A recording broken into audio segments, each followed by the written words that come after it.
Everybody has an opportunity to know God. Romans tells us in chapter 1 and verse 20, the invisible things of Him from the creation of the world are clearly seen, being understood by the things that are made, even His eternal power and Godhead, so that they are without excuse.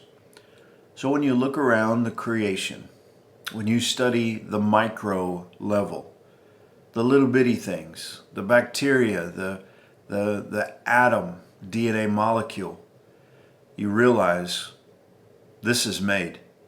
This has order. This is not random. And then you look up at the great big things, the sun, the moon, the stars, the planets. You realize that it has order, that it's not random. It's not just flying around out there. There's days and weeks and years and eons that are predictable.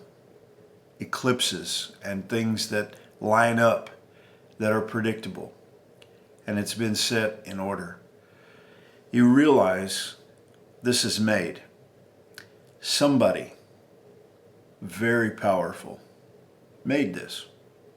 And that's God's intention. Verse 21 says, because when they knew God, they glorified Him not as God, neither were thankful, but became vain in their imaginations, and their foolish heart was darkened. When you look at that and you say, looks like somebody powerful made that, but I refuse to believe in somebody powerful. What happens is you become vain in your imaginations. When you refuse to glorify God, your foolish heart will be darkened. And the more you go down that path, the darker things are going to get. And he says, neither were they thankful.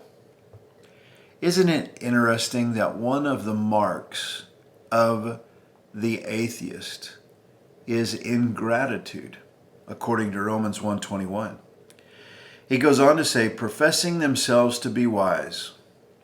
Isn't that what the unbelieving world does? They constantly profess themselves to be wise. They celebrate their supposed wisdom. They love to write books. They love to put letters after their names. They love to celebrate one another and talk about their great achievements.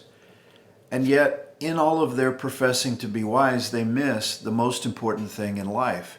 And that is to recognize and glorify the God who created them, to be thankful for the life that He's given them. No, instead, professing themselves to be wise, they became fools and changed the glory of the uncorruptible God into an image made like to corruptible man, and to birds and four-footed beasts and creeping things. If you will not worship God, you will worship something, and you'll wind up worshiping the creation. Instead of worshiping the one who made it, you'll worship yourself. The God complex that comes upon the very wise person who refuses to believe in God.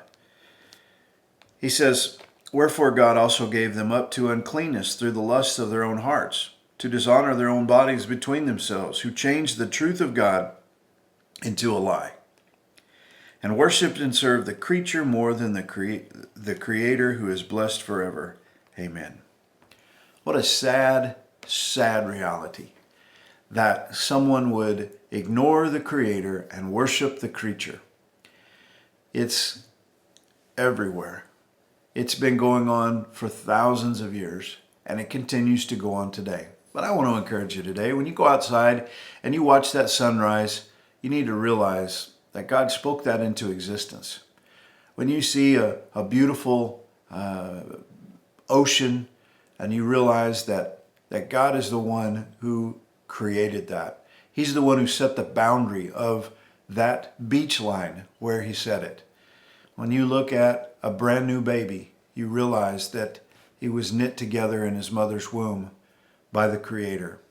And you realize that the Creator loves you so much that He gave His Son to come and to pay for sin so that you and I could be saved, could know Him, and could walk in a relationship with Him each day. I pray that you'll put your faith in Jesus today. God bless you. Have a great day.